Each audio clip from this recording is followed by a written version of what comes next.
Bueno, la propuesta que se me hizo es hablar, repito nuevamente, de la asesoría que yo doy a los abogados en el campo forense.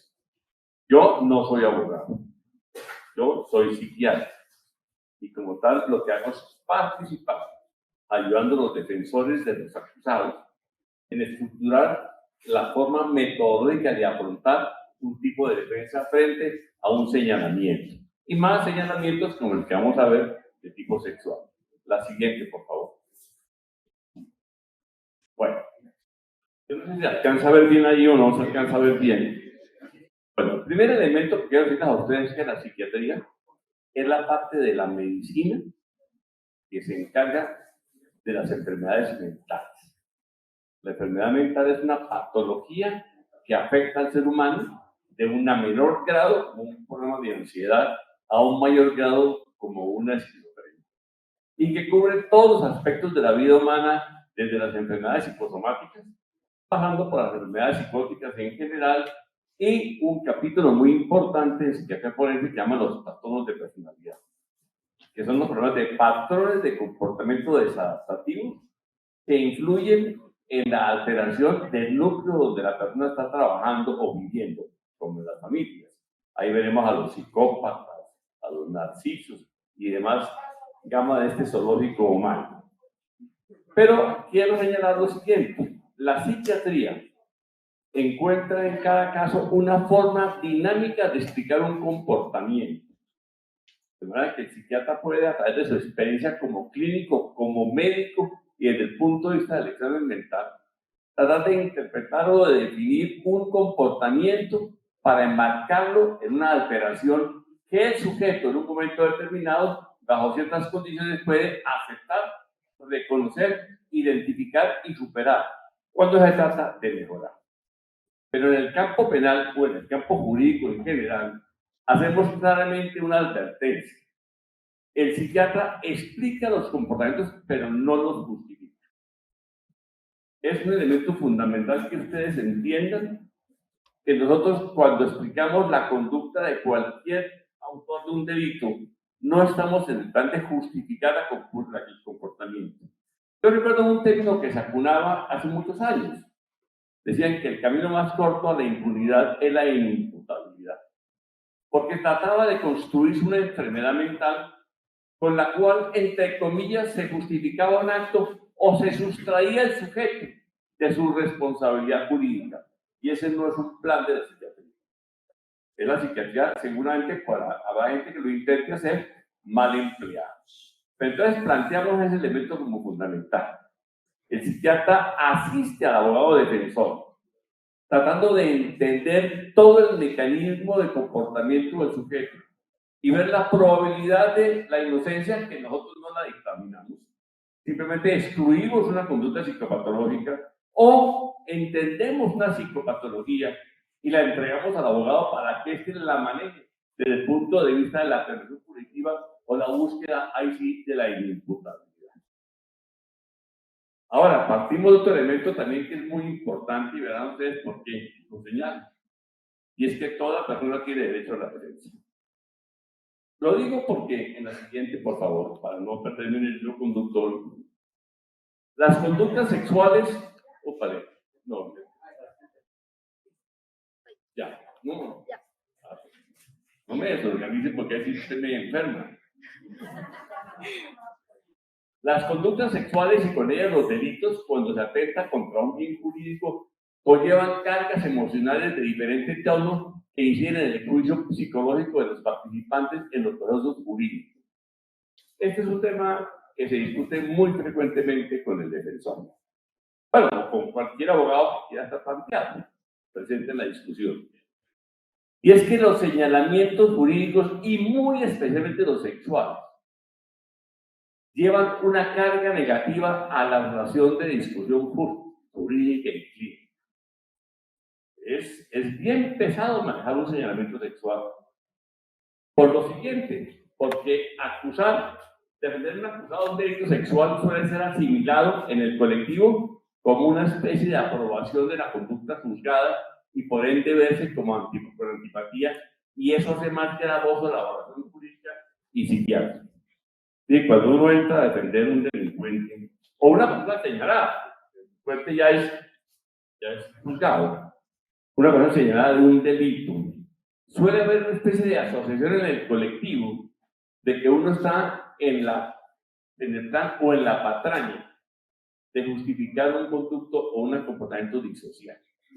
Y esto pesa sobre la psicología, no solamente del perito, sino sobre la psicología también del defensor.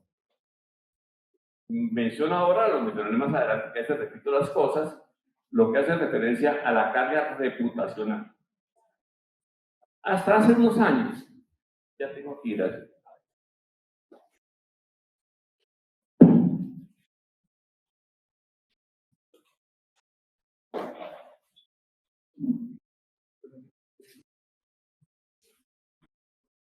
Hasta hace unos años empezamos a ver, me coloco más cerca del agua, que se me seca la garganta, entonces la tengo más seca que estopa. Me afecta mucho esta nueva ropa, ¿recuerdan la situación en agua? El problema reputacional es interesante porque los psiquiatras, bueno, los médicos en general, y otros ramos también, solemos apelar a la búsqueda de otras especialidades médicas como complemento en los análisis y en las exploraciones. Escuché hace un rato toda la parte sexual infantil que comentó la doctora muy brillantemente. Y recuerdo que con frecuencia frente a ese tipo de problemas infantiles, apelamos a un recurso, que es el psiquiatra infantil. Cuando tratamos de entender a un tipo de psicopatología o de patología orgánica de un menor para hacer una serie de diferenciaciones. ¿Qué karma? ¿Qué problema? Todos los médicos en general, al menos que tengan experiencia forense, le sacan el cuerpo a los problemas jurídicos. Yo le colaboro con mucho gusto, pero a mí no me compromete en eso. Porque la situación jurídica en Colombia es muy complicada. Usted no sabe en qué momento termina usted en un juicio comprometido, metido y alargado. La doctora mencionaba 4 años, yo les puedo contar a ustedes de juicios de 9 años, en los que hay una espada de Damocles en que todos los participantes llevan 9 años de una vida capturada. Y obviamente el posible sentenciado, o al menos el acusado, ha perdido 9 años de su existencia en términos de que no ha tenido calidad de vida. De manera que eso es importante, lo que hace referencia a reconocer la trascendencia de la carga emocional de un determinado delito cuando se trata en un momento determinado de la suerte de una persona. Recordemos que uno como perito, o aún como abogado, o aún como testigo, tiene una vivencia muy particular del problema jurídico que se discute. Pero hágame el favor, la dificultad por la que pasa una señora o un señor señalado de un delito que no se define durante años enteros. Es una forma de secuestro psicológico. Y ahí que los aplazamientos son tan sumamente graves a la hora de hablar de la salud mental de la gente implicada. No hablo del condenado, no, porque finalmente eso lo decidirá el juez. Hay gente pues que es culpable o no, pero eso no lo define uno. La siguiente.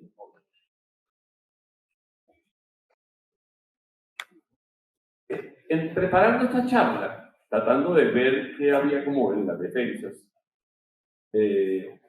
había un artículo que yo quería rescatar y no lo encontraba.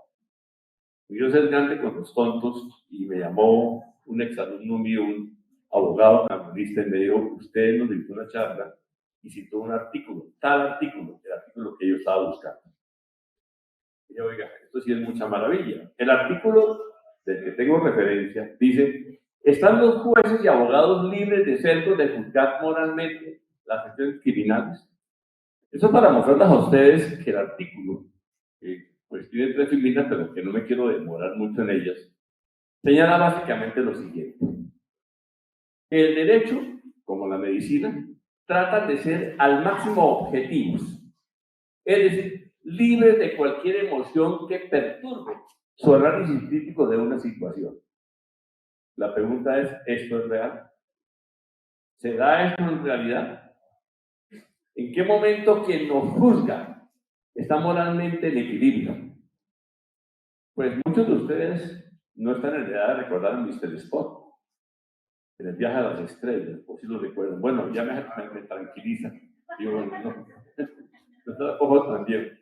Porque tenemos el imaginario de una figura absolutamente neutral, cero emociones, en que la racionalidad es totalmente fría y matemática y le permite a uno definir resultados sin ninguna afectación emocional.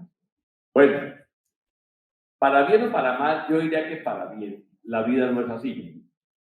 Porque la emoción que hoy contamina un juicio en la vida ordinaria es la sal de la vida. Sin emociones no hay existencia adecuada. La emoción le pinta a la gente la vida de colores. Y la emoción es tan importante que en psiquiatría no tenerla es una forma de enfermedad mental. ¿Qué es lo que pasa, por ejemplo, con algunos esquizofrénicos? En que la emocionalidad, la afectividad empieza a decaer. Y se vuelven absolutamente planos e indiferentes. Todo vínculo humano se monta sobre el afecto y sobre las emociones. Por supuesto, separar emociones en un juicio crítico es muy complicado, pero no se trata entonces de que no exista la emoción. Se trata de que el juzgador, el defensor, el fiscal y los peritos sean conscientes de esa emocionalidad. Y puedan en un momento determinado valorar qué tanto la emocionalidad que están experimentando tiene que ver con el caso que están manejando. Cuando una persona involucrada en el análisis jurídico de un caso lo enfrenta, no lo enfrenta únicamente con las circunstancias de tiempo, modo y lugar de ese caso en particular, aunque no lo quieran creer. La gente moviliza elementos de su infancia, de su adolescencia y de su vida familiar. Cualquier tipo de relato despierta en las personas una serie de sentimientos que el psicoanálisis trata de hacer evidente a través de una terapia de introspección bien profunda para que uno tuviera más control un poco, no tanto de las emociones, sino del origen de la emoción. No puede uno entonces pretender decir que se vuelve como Mr. Spot, frío e indiferente. Hay esa condición. Pues este artículo, que repito, voy a pasar para que no se alargue mucho la charla, pero que lo puedo dejar para que ustedes lo bajen, hace un señalamiento muy interesante. Y es cómo en un momento determinado la situación de las víctimas o la criminalidad que llamada intencional despierta en el juzgador una tendencia a ser hipercrítico en el juicio e hipercrítico en la sanción. Es decir, restar posibilidad de que en un momento determinado o el hecho no haya existido o no tenga la categorización que se está planteando a la hora de que se pide una sentencia o un juzgamiento particular en cierto. De tal manera que esta fue interesantísimo esta charla. Esto lo trabajaba con algunos abogados coloristas hace muchos años, pero ese era el motivo del elemento que yo quería buscar. ¿Dónde estaba ese artículo? Que habla de estadísticas. El número estadístico no es muy grande, pero hacen un esfuerzo científico de hacer un análisis de una población cerrada entre 40 y 60 personas, abogados penalistas, defensores, de una muestra de comparación, que es una parte referencial en ciencia, siempre que se requiere es comparar con algo, demostrando cómo la condición particular de las personas afecta su capacidad de juicio crítico. Ahora, repito nuevamente, una cosa es que yo tenga antipatía al vecino y piense mal del vecino o piense bien de la vecina. Cualquier cosa puede ser. El problema no es ese, el problema es si yo soy juez. Porque cuando yo soy juez, tengo en mis manos la decisión de un tercero. Eso pasa, por ejemplo, en la parte de las pruebas periciales. Hago este comentario. Uno como terapeuta, uno como médico, cualquier clase de médico, pero como terapeuta, tiene una emocionalidad contraída con su cliente al que llamamos paciente, en el cual uno toma una serie de posiciones animosas, ojalá sanas, a favor de cómo el paciente debe enfrentar su enfermedad, el cáncer, la enfermedad mental, la artrosis. Y otra cosa es la posición del perito, que es uno de los grandes temores en la parte de la defensa. Cuando una pericia oficial lleva cierta animosidad por elementos como el género, por ejemplo, y demás elementos, lo cual conlleva un problema. Y es que el pronunciamiento pericial que esté un poco sesgado, que es lo que plantea el tema de eso, conlleva una fuerza jurídica. Porque quien dice algo de alguien no lo dice como experto, sino lo dice como perito. Y esto conlleva una carga muy grande. ¿Alguien me levantó la mano, me pareció? No, no hay ningún problema. Entonces, el tema era este. ¿Qué tan susceptibles son los jueces y los abogados de las influencias no racionales cuando juzgan escenarios que implican un daño tercero? Esa es, digamos, como la responsabilidad moral que tenemos. Tener en cuenta que en nuestras manos como peritos, como investigadores, como abogados de la defensa, como parte de la fiscalía o como jueces, estamos decidiendo la suerte de un tercero. En uno o en otro sentido, no importa en cuál. Lo importante sería que uno tuviese la suficiente introspección, conciencia de sí mismo, para que en un momento determinado sus simpatías o sus antipatías no sean determinantes en cortar o torcer la historia de un proceso jurídico, en lo que se ha llamado la búsqueda de la verdad jurídica.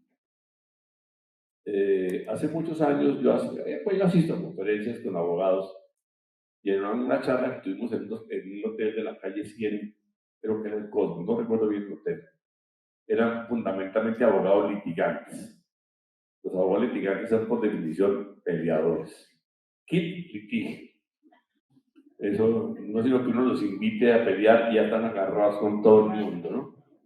Empezando porque uno los descubre, ya eso ha cambiado mucho porque la cultura ha cambiado. No más con el lenguaje, ¿no? Con el lenguaje que emplean en las audiencias, yo no hice desde miedo, ¿no? Eso cruzan insultos de un lado para otro. Y entonces yo le pregunté por la verdad jurídica. Y un abogado, yo no me dejo mencionar, muy prestante, se paró y me dijo, doctor, no sea ingenuo, eso no existe. Entonces ya uno queda pues como sorprendido, pero bueno, uno entiende perfectamente bien que el resultado jurídico apela o se lleva a cabo con la decisión a través de las pruebas y las cosas. Puede que la justicia no sea amable con el condenado o no se parezca a lo que el condenado quiere. En las experiencias canónicas en las que hago bastante, es un campo muy bonito porque se trabaja por la clínica. Yo fundamentalmente trabajo clínica, aplicada al campo forense. Yo lo que hago traslado de la clínica al campo forense. Yo le digo a los participantes que pueden ser parejas, que se odian, ¿no? Están en separación, no se odian. Yo digo que se les requiere más madurez para separarse que para casarse. Entonces uno le dice a la persona, le dice, yo al final entregaré un documento. Y usted tendrá la oportunidad o de subirme al cielo o de bajarme al infierno. Porque ese es el destino de todos los jueces y de todos los abogados. La parte que gana le pone un altar como a Maradona.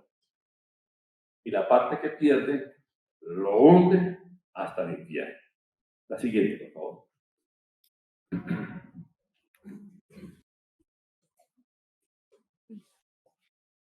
Vamos a pasar esas para que no se nos... La siguiente, por favor. Sí, ya, pasemos ahí. Dime quién me preguntó algo. Ese tema que se hablaba anteriormente es un poco romántico, lo voy a plantear, pero realmente el tema de la defensa, nosotros como litigantes deberíamos de conocer también el derecho a conocer el perfil psicológico o psiquiátrico del juez, del juzgador, para saber uno contra quién es que se va a enfrentar. Igual forma el fiscal. ¿Por qué hago esto? Porque hay una película que se llama El Juez. Esta película habla de un juez que tiene un problema de cerebro, pero aún así ha sentenciado, juzgado. Particularmente en un juzgado, una vez entré y el juez tiene un comportamiento raro.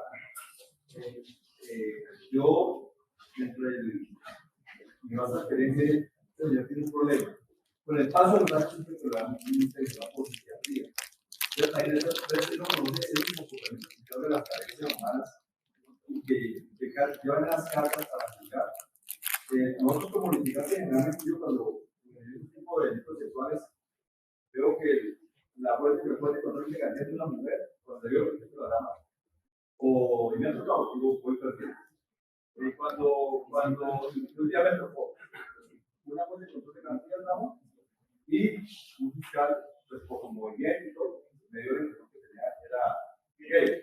Tenía que estoy perdido totalmente porque no sabía qué carencias era de comentar los dos respecto a las carencias respecto a los abogados.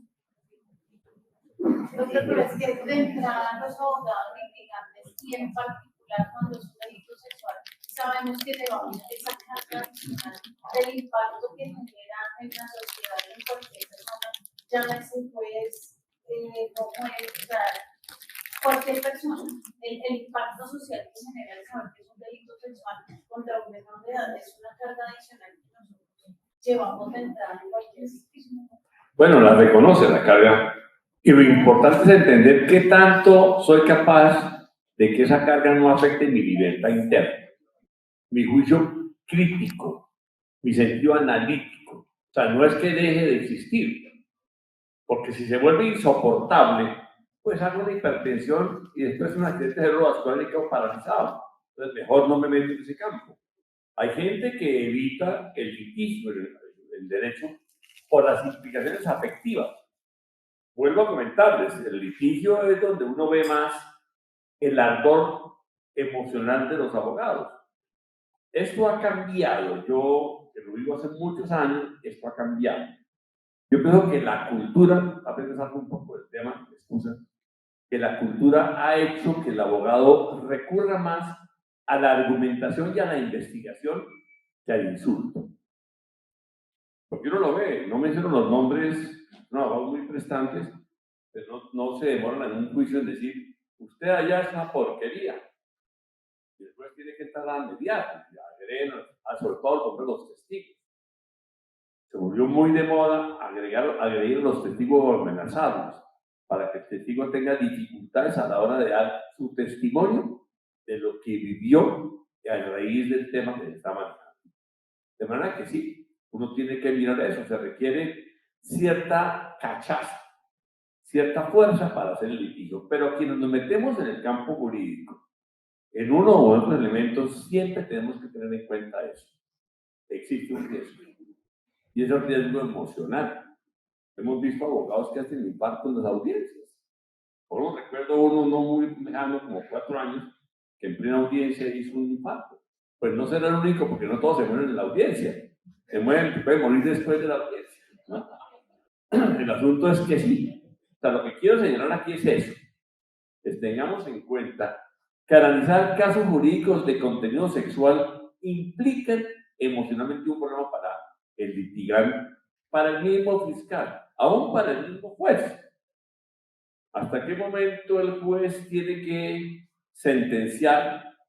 Ojalá que eso no sea así, sino únicamente mi temor, con fundamento y con los temores de las ONGs, por ejemplo, que se ha vuelto otro dolor de cabeza. Los peritos y quienes trabajan en la defensa en el campo jurídico deben realizar un análisis inicial no solo del caso en particular, sino de los riesgos sociales y reputacionales que implica su obrar, pues esta situación no debe ser, de no ser analizada, puede limitar su libertad. Ya lo ha comentado, entonces eso es fundamental. O sea, cuando uno se sienta con el abogado defensor en la charla, al menos cuando yo hago la charla inicial en mis pericias, yo siempre invito a una primera charla al defensor y a la persona inculpada. Le dedico a eso 1 hora y me hago un mapa de la condición que me permite tener una idea de cuál podría ser el curso de la situación y las implicaciones. Para que todas las partes sean absolutamente conscientes de la situación. Claro, cuando digo absolutamente conscientes es una especie como de hipérbole, porque realmente uno nunca es absolutamente consciente. Pero sí tiene una buena apreciación de la dificultad. ¿Cuál es el grado de dificultad de este caso? uno escucha, uy, tengo un chicharrón. Cuando dicen que es un chicharrón, ya uno sabe muy, muy desde el punto de vista culinario lo que eso significa.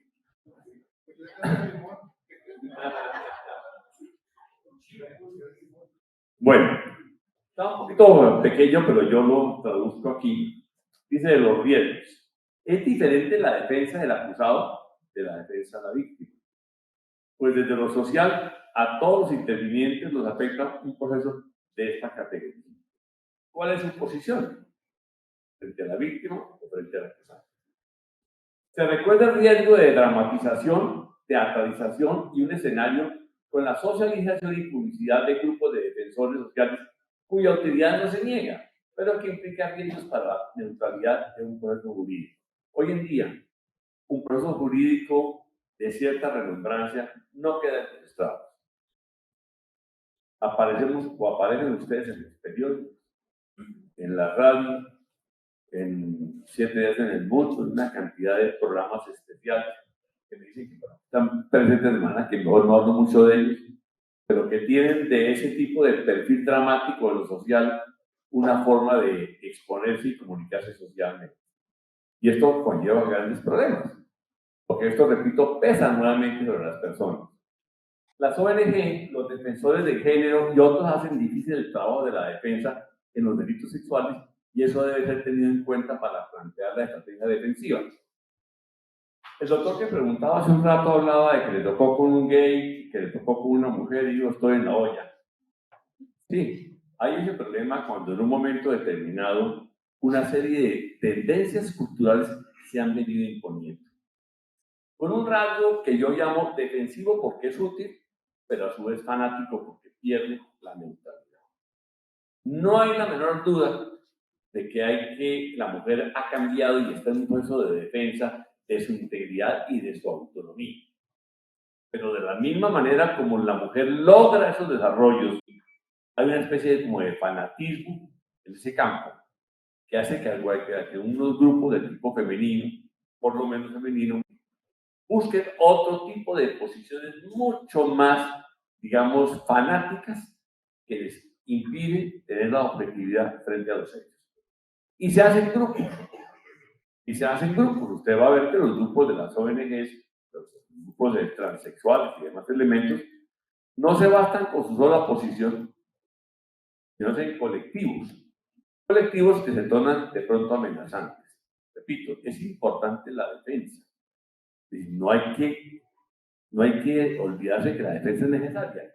Steve Pinker es un psicólogo vigente todavía que ha hecho uno de los más grandes estudios sobre la violencia en la historia de la humanidad.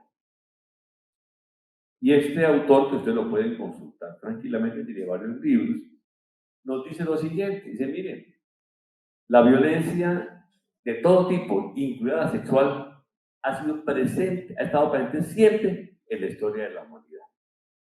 Más aún, señala él, la violencia sexual y de todo tipo, repito nuevamente, que hoy se analiza, la de hoy es inferior a la antigua. La diferencia radica en que la de hoy la publicitamos, la ponemos en el papel, la sacamos al cine, pero cuando uno lee la Biblia, bueno, yo no la leía, pero lo que le comentan a uno, el Antiguo Testamento y demás cosas, la situación es absolutamente dramática. La crueldad contra la mujer, contra el niño o contra el inferior es espantosa. Ayer teníamos en la Universidad Javeriana muy interesante sobre violencia de género visto por la JEP. Y la doctora, la muchacha, no era una doctora, pero una persona muy experta, hablaba de los problemas de la violencia contra la mujer en el problema de la guerrilla, los paramilitares y obviamente de agentes oficiales.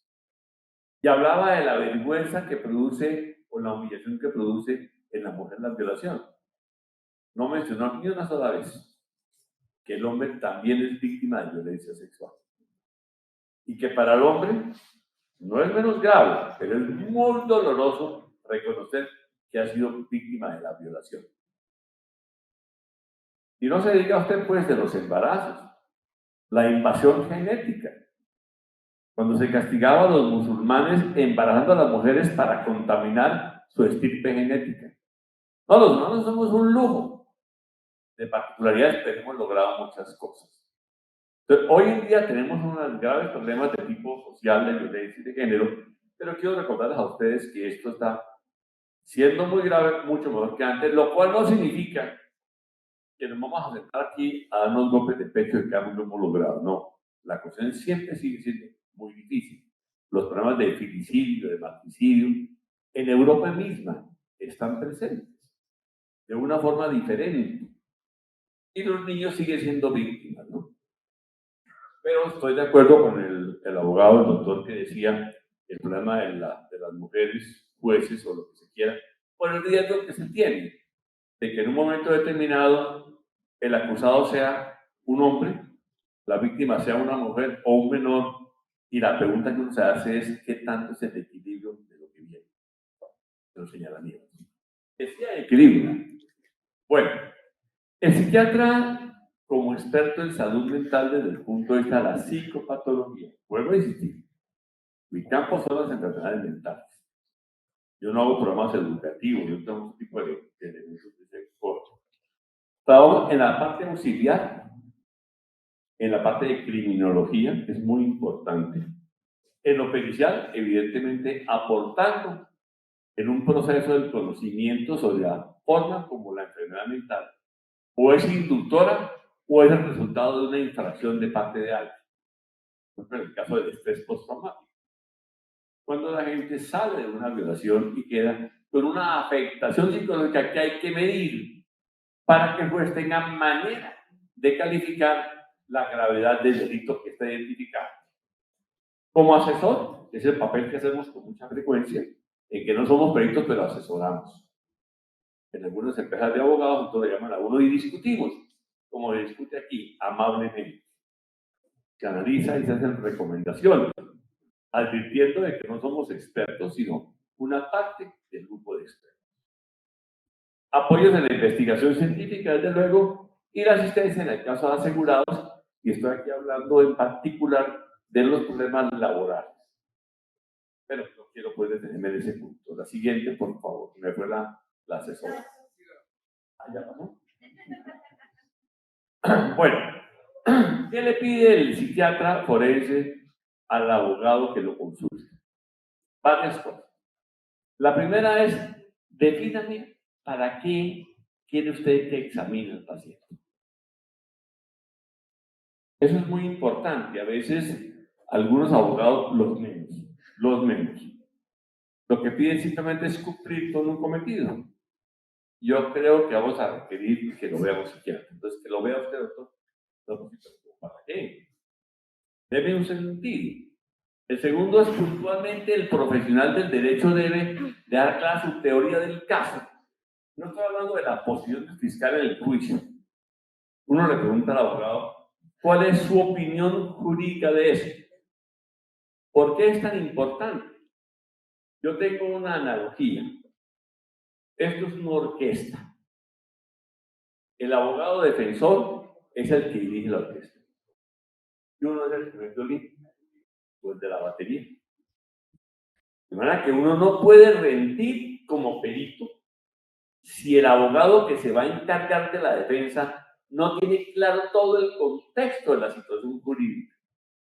De tal manera que el tipo diga, mire, este es mi concepto de lo que pasó aquí, y los vacíos para explicar la situación jurídica son este, en mi opinión. Puede que uno le diga, oiga, agregue también esto. Y el abogado, con fundamento en las fallas en el discurso de la defensa, va a buscar la manera de que los asesores, desde el punto de vista técnico, investigadores, médicos, psicólogos, psiquiatras, participen para llenar los vacíos y de esa manera, llenando los vacíos, puede estructurar un cuerpo de defensa de tal categoría que va tranquilo, por lo menos va asegurado el juicio, porque lo que va a presentar lo tiene bien fundamentado. No sé si sigo claro en ese sentido. Eso es lo que les decía a ustedes antes, ya lo comenté, que para que el profesional clínico establezca los alcances de su trabajo con un éxito y sentido. Entonces, uno escucha al abogado, escucha la historia, todavía no se ha comprometido en el caso. Entonces uno dice, mire, uno podría participar de esta manera. Podríamos hacer lo siguiente, siempre dentro del marco ético. Es decir, el psiquiatra o el profesional no se va a prestar para ningún tipo de argucias. Debo advertirles a ustedes que yo tengo la fortuna de que en el 90% de los casos los abogados son absolutamente conscientes de eso. No piden que uno vaya más allá de lo que uno puede dar. Claro, no falta lo otro. Pero cuando lo otro aparece, uno le dice al abogado, me da pena con usted, ese límite yo no lo paso. Entonces el abogado tendrá que o cambiar los objetivos o buscar otro perito. Pero lo importante es, como decía el doctor Aníbal hace un rato, poder dormir tranquilo. No estar uno con el problema encima de que no se comprometió de alguna manera en una conducta delictiva. La siguiente, por favor. La otra parte de la intervención del psiquiatra, desde el punto de vista de la defensa, es hacerlo en el momento adecuado y garantizar que las pruebas que va a hacer uso, pueden quizás sustentadas en juicio. Entonces, uno hace el inventario, hace el trabajo, dice yo voy a trabajar de esta manera para demostrar o descartar tal tipo de problema desde el punto de vista de la psiquiatría, que aporte al abogado. Pero todos los elementos que uno va a utilizar, testimonios, documentos, entrevistas,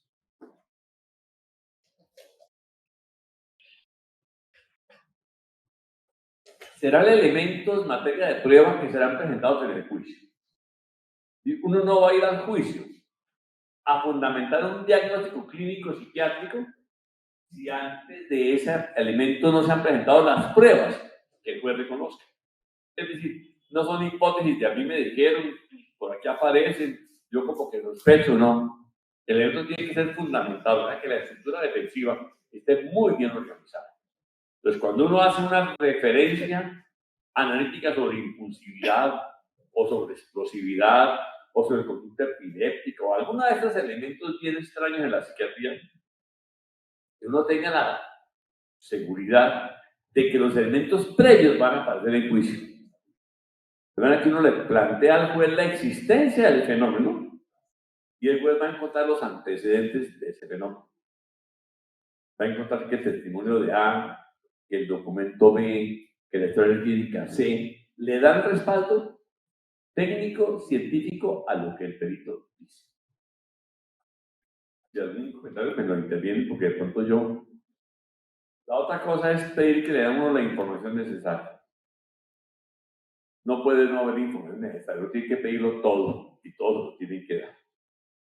Puede que haya partes que el abogado dice, eso quiero que se excluya del juicio, pero conózcalo. Porque la parte defensiva, ya diremos algún comentario que es muy importante.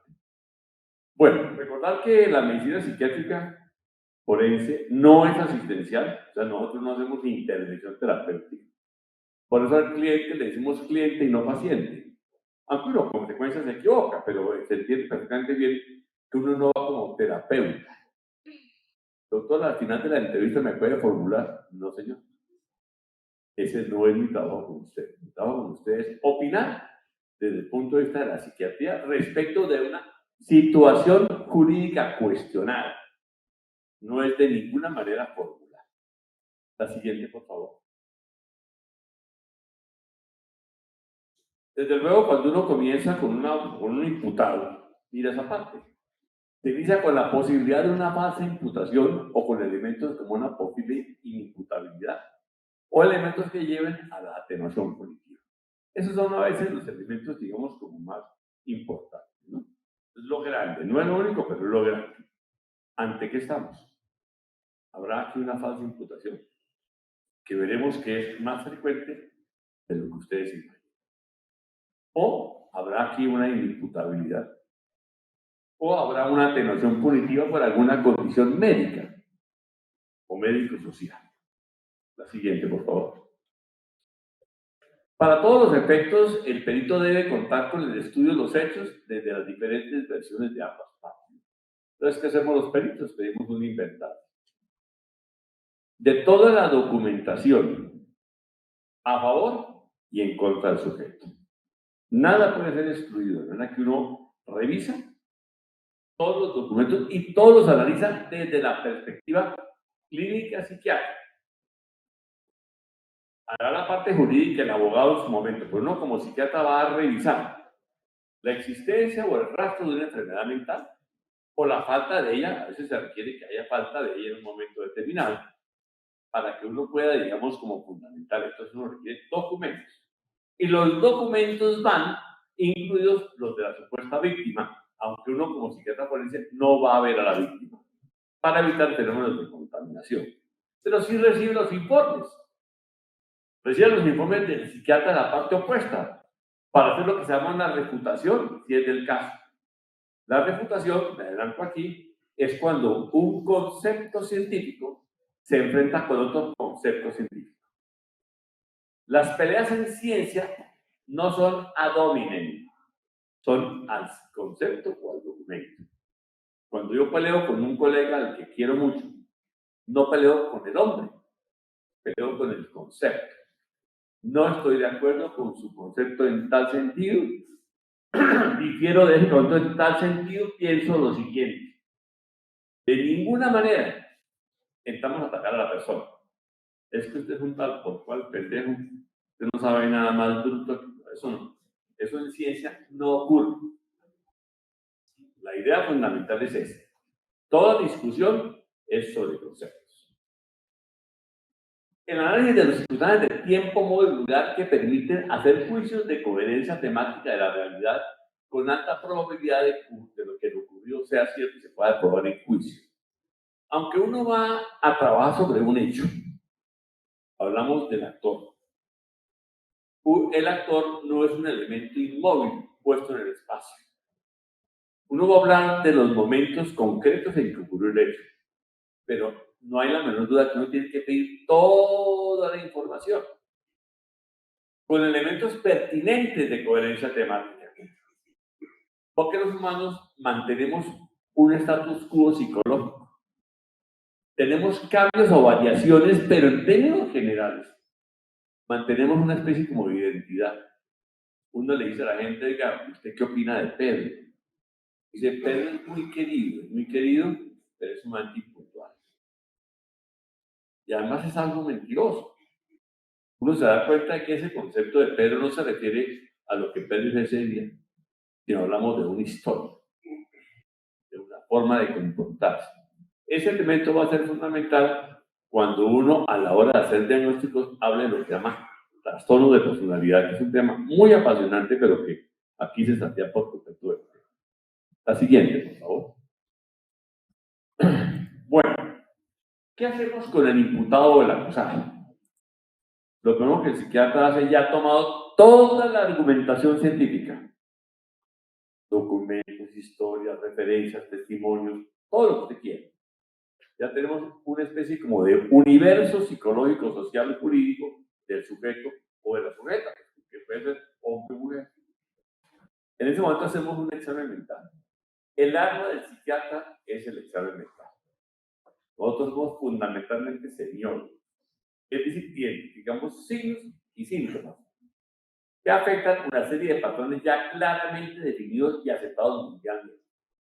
A través de la entrevista, vemos atención, afecto, pensamiento, coherencia temática y demás elementos, de manera que una estructura y con los elementos variantes uno puede definir un tipo de condición o de patología del sujeto. Estamos ante una persona de tal tipo, o de tal tipo, o de tal tipo. Ese elemento tiene tres momentos de la vida del sujeto. El primero es cuando uno ve al cliente. Uno ve al cliente post elemento jurídico. Lo ve al mes, a los 15 días, al año de haber ocurrido el hecho. Entonces hace un primer examen mental referido a ese, al aquí y a la hora. Tomados todos los elementos, hacemos una especie de viaje en el tiempo y tratamos de construir con alta probabilidad científica, y si no, no lo construimos, un examen mental para el momento en que cometió el acto que por el cual se le está juzgando. Entonces uno trata de construir cómo estuvo el examen mental en esa parte. Y obviamente, a través de los informes testimoniales y demás elementos, trata de construir un patrón de personalidad histórica. Estos tres elementos le permiten al psiquiatra forense tener, digamos, una cierta información suficientemente armónica y estructurada que le pueda dar al abogado para efectos de la defensa en relación a la posible causalidad o inimputabilidad del sujeto según sea el caso. La siguiente, por favor. Bueno, esta parte quiero que quede muy claro sobre todo para los defensores. El estudio psiquiátrico del acusado solicitado por su defensa se realizará con anuencia del estudiado, consentimiento. Y su resultado será estrictamente confidencial y solo se entregará al proceso cuando el acusado y el abogado así lo consideren. Quiero que ustedes vean que esta es una enorme diferencia entre el documento pericial privado y el documento pericial de medicina. Yo produzco un informe porque usted me pide un informe, usted como cliente. Usted me va a entregar parte de su intimidad. Usted me está entregando elementos que usted no entregaría de ninguna otra forma. Es su absoluta reserva para tratar de que esto se refleje en un dictamen. Pero si en un momento determinado el dictamen que uno produce como tal a la defensa no le sirve, ellos no lo publicitan y están obligados a publicitar. Porque es decisión del cliente. Nadie está obligado a declarar en contradecimiento. Eso es un elemento muy importante. Recuerdo que estamos en un caso de femicidio, cuando nos exigen una serie de condiciones. Bueno, no voy a entrar en eso, pero la idea fundamental es eso. La siguiente, por favor. Los testigos. Los testigos es una parte sumamente delicada, porque las pruebas en Colombia testimoniales son muy marcadas. Tenemos la prueba científica, que cada vez crecemos más en eso, tenemos más elementos de forma que nos permiten tener objetivamente información que no depende de la voluntad de nadie. Esa es una parte de la criminología científica, pero está la parte testimonial. Ni modo, no existe. Son los aportes que la gente da de un hecho. Pues el testigo, igual que comentamos al comienzo, es proclive a tener una serie de variaciones de acuerdo con su emocionalidad. Un estudio muy interesante hecho en las Torres Gemelas a raíz del acto de terrorismo. Los gringos hacen estudios para todo, pues tienen la plata para hacerlo, y muy buena cosa. Ellos recogen información al día siguiente de la tragedia y escogen una serie de testigos que estaban ubicados en diferentes lugares cercanos, desde luego, que fueron testigos, valga la redundancia, del hecatombe. Hacen esa referencia y la consignan. Y de cada año, durante 5 años, les piden a los testigos que recuerden el hecho. Lo interesante es, primero, que los testimonios entre ellos variaban a veces de una manera dramática. Y los mismos testimonios de ellos variaban de acuerdo con el tiempo transcurrido y su experiencia vivida después del incidente. Por eso en criminología, cuando hacen entrevistas a los testigos, lo primero que dicen a uno es, ¿sabe qué? Hagan la entrevista lo más pronto entre el acto que se está juzgando y la entrevista. Para evitar no que la gente mienta, sino que la gente acomode psicológicamente los elementos. Puede haber mentiras, desde luego, pero es que la mente nos juega trampas muy grandes. Y todos hacemos una serie de diferenciaciones. Sí, señor.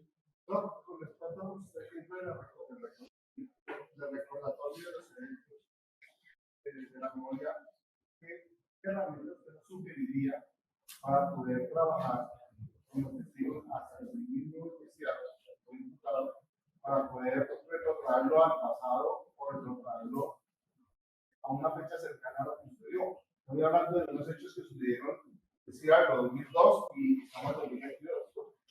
No, yo no tendría ningún mecanismo específico para aplicarle a él. Yo diría es que si son varios testimonios, la suma de los testimonios le permite a uno establecer cuál sería el hilo conductor más real posible. Antes que pensar que de pronto la hipnosis, si lo fueran a servir como elemento, ¿no? Yo recuerdo, usted me hace recordar una cosa que tuve en Ibagué. Hace muchos años hubo una tragedia en Honda. La tragedia en Honda fue la caída de una plaza de toros de esas que hacen artesanales. Y hubo un pocotón de muertos. Ya me han pasado 15 años. 15 años. Y el Tribunal Superior de Ibagué necesitaba definir ya los perjuicios para poder dictar sentencia. Entonces me llamaron, yo era jefe de medicina legal en ese momento. Dijeron, mire, tenemos esto. Las historias clínicas eran historias clínicas de medio renglón. No decían absolutamente nada. Y yo acabo con esto, no sé, pero tienen que decir algo porque tenemos que decir. Usted se pronuncia con lo que tiene. Esa parte se me quedó grabada como con candela. Eso pasa con los testigos. Los testigos son muy difíciles de manejar en ese aspecto. Por eso la idea es, si usted tiene un buen investigador, que el testimonio sea tomado lo más cerca posible al hecho. Y obviamente contrasta los testimonios con otros para saber qué se puede, digamos, como establecer como hilo conductor. No le tengo otra respuesta, lamentablemente.